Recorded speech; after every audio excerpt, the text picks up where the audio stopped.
มาอาละวาดบ่ โดยมาหลอกน้องเพิ่นดอกน้องไผน้องผัวเพิ่นน่ะเด้น้องช้างพุทธโอ้มาหลอกน้องผัวน้องช่างพุทธนั้นโดยมาเอาเทือนช่างพุทธพี่โดยอืมเขาตามน้ำวัดชลันห้องน้ำใส่โอ้ก็เลยออกไปห้องน้ในวันเราแค้นนะจักว่าเนาะำแม่แล้วแต่เราแข่งกับมาจักท่านสิไปหลอกช่างพุทธบัดบ่เห็นช่างพุทธบัดอยู่คุกพู้นเนาะโดยจะว่ามาหาผัวเพิ่นกับมาจักแล้วมานำให้แล้วข่อยว่าโดยโอ้เราเคยมาผีเด้อืมโอ้แม่นเนาะอาละวาดอันทอแต่อยู่เฮือนว่างแล้วตายใช่นะโดยมาพี่ก็มา พี่ก็มาโดยไผเป็นผู้เล่านะ น้องเรา ญาติช่างพุทธเองแมนว้าวเป็นแต่ญาติได้จัดไว้ก่อนมันคือติดกันกับเพื่อนเจ้านี่ฮะน่ะพี่นั่นนี่ห้องน้ำ เพื่อนติดกันพี่น้องห้องน้ำกันในภาคพวกนี้แมนขนาดพี่น้องห้องน้ำก็ได้ว้าวแต่สาวแตงอ่อนเนี่ยได้ยังนอนได้สบายเลยนอนเมื่อไหร่ก็ว่านี่บางเทื่อก็ไปนอนบางเทื่อก็ไหนนอนอย่าลืมกดติดตามเพื่อเป็นกำลังใจให้ผมด้วยนะครับทุกคนขอบคุณมากๆครับพี่น้องเลยสบายดีเด้อสบายดีท่านผู้ชม FC พี่น้องป้าลุงหมู่เพื่อนทางยูทูบเบอร์เบิดทุกคนพี่น้องเอ้ยเปิดภาพขึ้นมานี่ก็มาเยี่ยมอย่างสาวแตงอ่อนแม่เลี้ยงเดียวพี่น้องเนาะก็เป็นเวลาค่ำแล้วพี่น้องให้ตอนแรงพอดีว่าบ้านเฮาอยู่บ่ไกลนะก็เลยมาเยี่ยมเพิ่นมื้อนั้นเพิ่นว่าอดข้าวอดน้ำว่าซั่นเลี้ยงลูกก็ได้เพราะว่าลูกก็ถ้าบ่มีกินแล้วก็สิให้เพิ่นว่าแม่ประเทศเพียงบ่เป็นเนาะผัวเพิ่นบ่มีหั้นนะเลี้ยงลูกอยู่ตามลำพังอันนี้ก็สิเป็นทางไปนาของน้องจ้อยทางไปนาของสร้างพุทธกับเมียแหละและมันนี้พี่น้องซื้อขนมมาให้คนละก้อนก็ได้เป็นรองท้องขนมปังขนมนวมหัวสั้นไปเนาะก็ได้เป็นกินรองท้องนอนไปมึงๆละFC ว่าตักเข่าไปให้แน่บอกว่าเพิ่นว่าให้ช่วยเพิ่นแน่หลายคนเนาะ FC ก็บอกว่าเขาบ่ได้เฮ็ดนาคือกันพี่น้องเอ้ยจักเฮ็ดแนวใดบอกว่าก็ได้ช่างเวียงเฮ็ดนาเฮาบ่ได้เฮ็ดนาไปเบิ่งนำกันพี่น้องเอ้ยถ้าเบิ่งกระตกเลยพี่น้องค่ำเลยต่อไป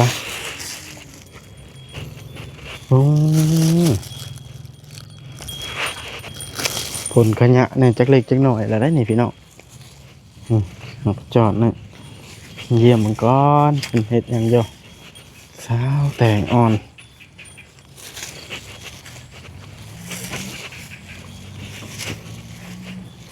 อันนี้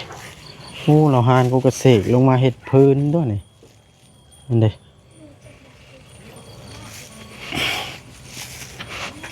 อ๋อสบายดีสาวแตงอ่อน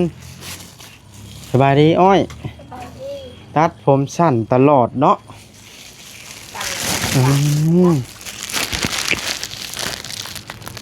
ขนมนี่กินฟุละก้อนพอได้รองท้องเฮ้ยเจ้านั่งทั้งนี้มันเหลื่อมยังออกพอ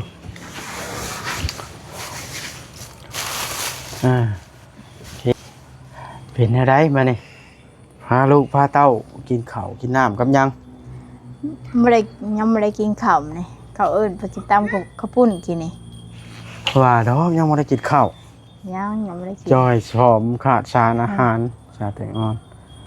พากันอาบน้ำอยู่ว่าสินะอาบเฉอะเพื่ออาบเนี่ยอันนี้กับไพ่กับซองมือชามือไม่ได้เปิดเป็นยังปักเสียบช็อตไพ่เพื่อนกับบริไตบ่โดยฮะแต่ยืมปักเสียบเข้ามาต่อยังบ่มีเงินชื่อยืมปักเสียบเข้ามาต่อโดยอยู่แบบได้จะมืดบ่ อยู่มืด เอ่อ เท่าได้เงินบ่ได้มันสิซื้อยังบ่ได้เงิน แต่อยู่แบบมืดเนาะซาแตงนอนเป็นได้ซะอันอยู่มืดบ่ได้ย่านบ่ ย่านนั้นแล้ว ฮะ ย่านนั้นแล้ว อันนี้ก็ทางไปเมียช้างผุดทางไปนาเพิ่นเที่ยวไปนาเพิ่นนี่แหละเที่ยวไปนาแล้วเลยตะกี้ก็ แล้วคือย่านบ่ ขึ้นย่านบัดอยู่มืดจ้ำปักเสียบก็บ่มี ปัดโตบ่ได้เสียงต่างบ่ในตอนกลางคืน ย่านนั้นแล้วมันเย็นบางเทื่อก็แก๊กๆแล้วลุกมาเบิ่งย่านขึ้นย่านบางเทื่อก็ไปนอนขึ้นย่าน สร้างว่าให้ซาแตงอ่อน ไผก็บ่มี ถ้านอนรับเสร็จ เป็นได้สักข่าวกูมือในเจ้าเงียบแน่แล้วบ่ซะ คือเก่าหั่นแหละเพิ่นว่า ฮะ ไผก็แม่นว่าเมียช้างพุดหลอกผู้นั้นก็ว่าตาช่วยนายช่วยหลอกว่าผู้นั้นก็นี่เฮือน เพื่อน เฮื ผั อน ว น้ เพิ่ อน ง นี่ เราก็ยังว่าหลอกในห้องน้ำ เพื่อนผัวแล้วนี่ แม่น เพื่อน หลอก สร้างพุทธแท้ๆนี่เนาะมาหลอกอยู่เพื่อนผัว แม่นเราอยู่ห้องน้ำผู้บางคนนะอาบน้ำก็ยังบ่แล้วย่าน ว้าต่อสร้างว่าแท้ซาแตงอ่อน เจ้านี่จะอาบแล้วอยู่ว่าสระน้ำ บ่แล้วปานใดแล้วย่านกลางคืนคันอาบน้ำกลางคืนก็ย่าน มันเย็นค่ะลาเซียนนี่เย็น เป็นแห่งเพื่อนติดกันกับเพื่อนผัวเราเนาะ โดย เป็นได้ผัวเราออกมาแล้วว่าสร้างพุทธนะ ยังบ่แล้ว เพื่อนออกมาก็เห็นแล้วเพื่อนเราแล้วนี่เนาะ โดย นี่พี่น้องเฮือนเราฝากต้นบางฮุงไปลังดีแหละเป็นสร้างพุทธอ๋อขึ้นย่านบ่เจ้าก็ เป็น ได้ ย่าน อ๋อ มันตื่นอยู่มืดอยากชื่อกระดานไผก็บ่มีเงิน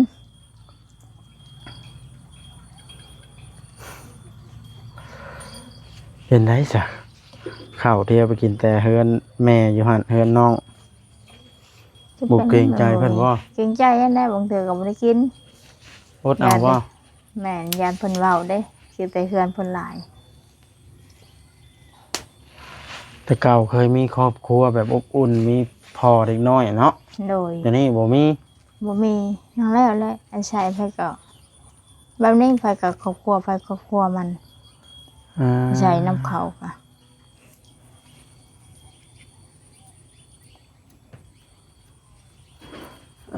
สร้างเป็นแท้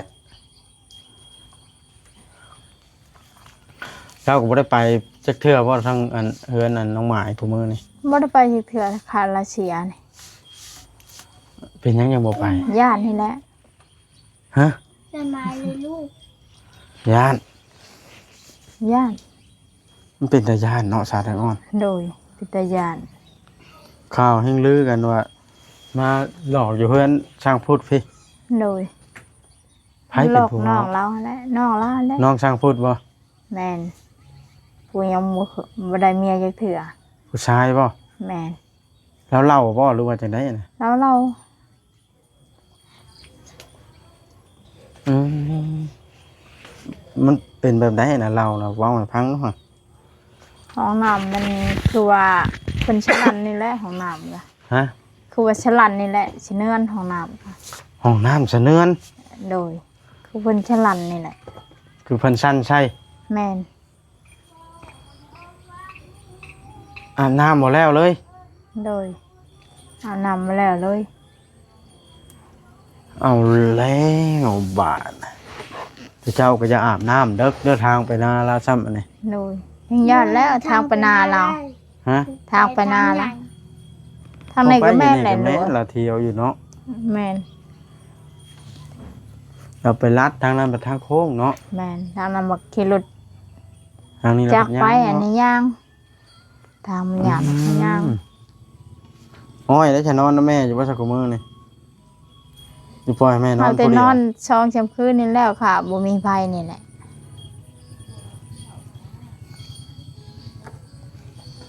อย่าปล่อยแม่นอนผู้เดียวเด้อใหญ่นะ โดย เฮ็ดชัมพูชายอยู่หันตัดผมสั้นอยู่หันโอ้เนาะสาวแตงอ่อน โดย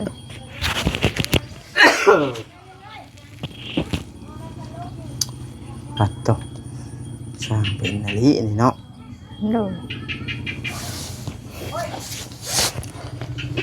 กูมือนี่บ่ได้ให้บ่สาวแตงอ่อนบ่มีไผมาช่วยบ่มีผู้ซื้อข้าวซื้อน้ำมากิน ให้แล้วมันบ่มีใครมาช่วย ฮะ กดบางเทื่อก็นอนกลางคืนกับบางเทื่อก็บ่ให้บรรณาตายออก นอนกลางคืนก็บ่มีข้าวบ่มีน้ำกินก็มันเนี่ยมื้อจะมามันน่ะบ่ครบมันประคอเข้ามันน่ะได้ยินแม่ตู่ชอบอ่ะมาบ่อนมาหาได้มาหาให้ได้ไปขอข้าวมา ไปหาคอข้าว โดย มาช่วยลูกกินบ่ โดย อืมสร้างเป็นเนาะสาวแตงอ่อน โดย แต่เก่าพอได้กินแต่กินเนาะ ก็ได้กินแต่กี้ บ่จอยกับมาแต่เก่าเนาะ โดย อืมนี่คอยมาถ่ายก็เพื่อให้ผู้รักผู้ใหญ่เพิ่นเห็น โด อ่าย บางเทื่อเพิ่นก็ซอยบางเทื่อเพิ่นก็บ่ซอยแล้วแต่ดวงแต่บุญวาสนาของเจ้าเด้อ โดย เราถึงอ่อนเอ้ย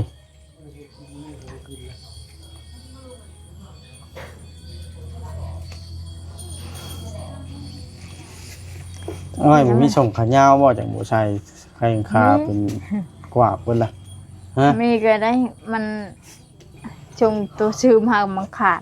หยิบมาหยิบก็ขาดหยิบเลยขาดเจ็บ อ่า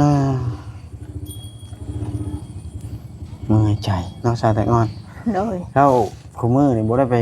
ทำงานหยังเอาเงินเอาคำในใจซื้อ อยู่บัดนี้แหล้ว ซื้อกิ มัน นบ่มี มีไผมาเอาลกหญ้าเสียหญ้าก็บ่มีไผ เลยอยู่ไปละล่าละล่าเล่นๆอยู่ว่าน่ะ โดย อยากข้าวต้มขนมรถคนมาขายก็บ่ได้กิน บ่ได้กินนั่งเบิ่งแหมมัน เห็น บ่ ห ได้ มู่กินก็บ่ได้กินแล้วเนาะ โดย อ้อยได้จากอ้อยบ่ได้ให้บ่คุมื บา อง เทื่อก็ให้บางเทื่อก็อยากกินมีแบบบ่มีเงินซื้อบางเทื่อเอาหมู่ชื่อมีบ่จะกินมีน้ำหมู่บ่มีเงินซื้อให้ อืม เขาชื่อมีมาลวกบัดจะกินมีบัด ใช้ชีวิตลำบากเนาะเดี๋ยวนี้ โดย คิดฮอดพ่อเฒ่าสุดทอนเด้เนาะ โดย แต่เก่าพอได้เงินดำเงินเดือนแล้วเราเงินเกษียณแล้วเนาะ โดย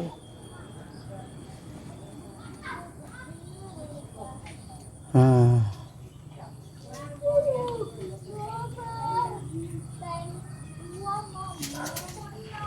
ไผกันหานกูเกษตรนี่สาวตะออน หาคนอยู่บ้านนี่แล้ว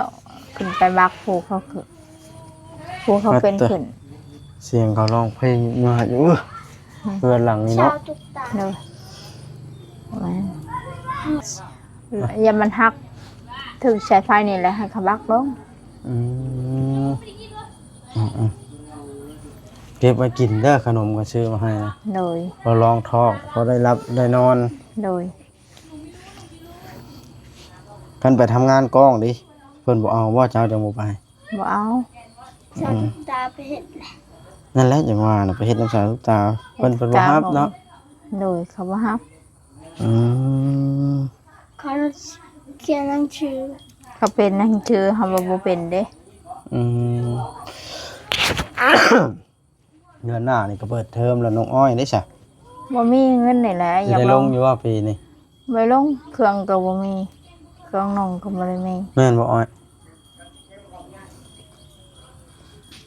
หมู่บัดเขาเตรียมหมดแล้วเครื่องนองเฮาเพิ่นแบบบ่มี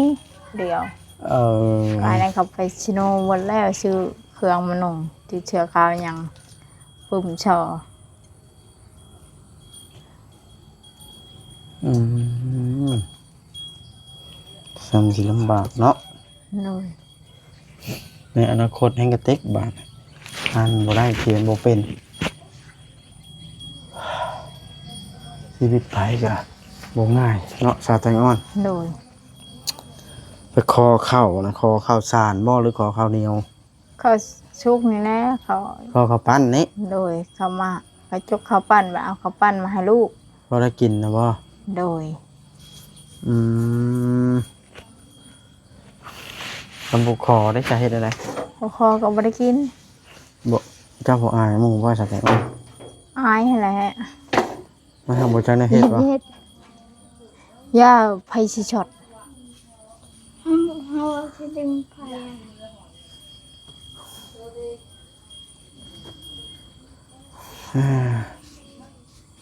เสียบมัน สิว่าแนวใดพี่น้องมาหาสาวแตงอ่อนกัน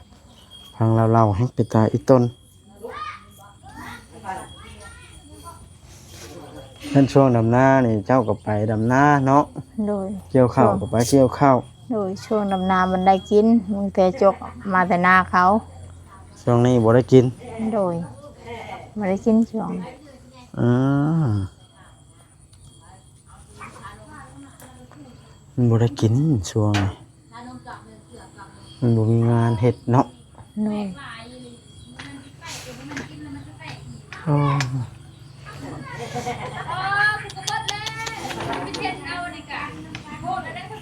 โอ้คนเฮือนไกลเสียงดังเอาลีเนาะ แม่นั่งเป็นเบาหวานเขามาเบิ่งแล้วเบาหวานขึ้น อ๋อ อันนี้ก็เปื่อยเบิดเลยนี่ใช้ใช้ก็บ่ได้ฝาก จักว่าอย่างน้องอ้อยเนาะ โดยเป็นเบาหวานแบบอันนี้แบบเปื่อยเบิดเราไปใช้ก็บ่ได้หวานเราขึ้น บ่ได้รู้จักที่จักแดนจักดี นี่ ลูก บ่ สา จั ว ก ก็ได้ นะ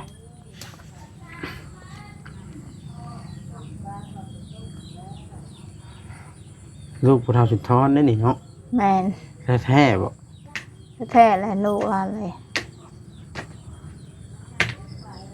ฝุ่นยิ่งพี่น้องอาชีพปลายปีแล้วเริ่มเป็นสาวละ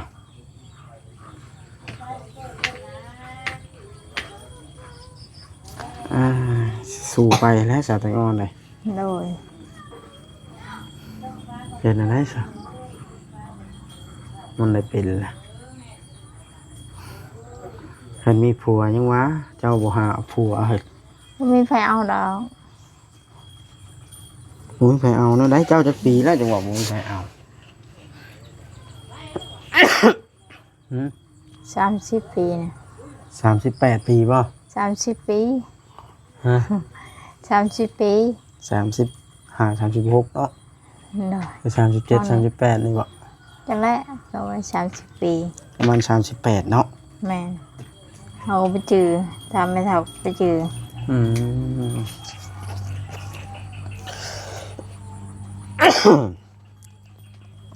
เคยไปขอเข้านี่ไก่ชุดอยู่ใช่ ในบ้านนี่แหละ ขอในบ้านนี่ โดยก็ไปไกลแบบบ่มีรถบ่มีล้างจะยาวเสียหอดคือวันเดือกอะ อืม มีรถคอนในบ้านนี่ เขาก็ให้อยู่บ่ล่ะ ไอ้บางเทื่อก็เคยคออะไรอยู่บันละโพก็ย่างไป แม่นบ่ โดยบางเทื่อเอาไปหอด8 โมงกับพุ่นแหละ10 โมงบางเทื่อหอดบันละโพก็ อืม มีรถมีรางไปแบบไปไกลบบของไปไกล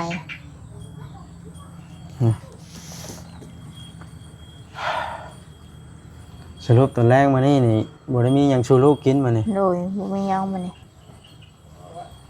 ก็ง่ายๆมื้ออดมื้อได้กินเนาะ โดย บ่ได้กินมื้อบ่ บ่ได้กิน อืมอืม อันนี้ก็อยากกินข้าวหาแนวกินก็บ่มีให้แม่ไปชื่อมีว่าแม่ก็บ่มีเงินแล้วก็อยู่ล่ะยังบ่ได้กินข้าวเที่ยงมื้อน่ะอยู่ไม่ได้กิน สร้างเป็นแนวนั้นกันเนาะสาวแตงอ่อน โดย เอ้ามีแต่ว่าสู่ไปแล้วคอยกับบุจักแนวสิซอยสาวแตงอ่อนเลย โดย คันสมมุติว่าผู้หลักผู้ใหญ่เพิ่นช่วยมาข้อยก็สิเป็นสะพานบุญให้ดอกชาวไทยอ่อนเลย โดย ข้อยได้จะนำเสนอคลิปลงไปข้อยก็พอข่อยแล้วช่วงนี้นะโอเคเด้อ โดย จังไดก็สู้ โดย ๆเฮ็ดบ่ได้สู้ เฮ็ดเป็นเหี่ยว ๆอ่าอยู่ดีมีแฮงสบาย ส ดี บายดี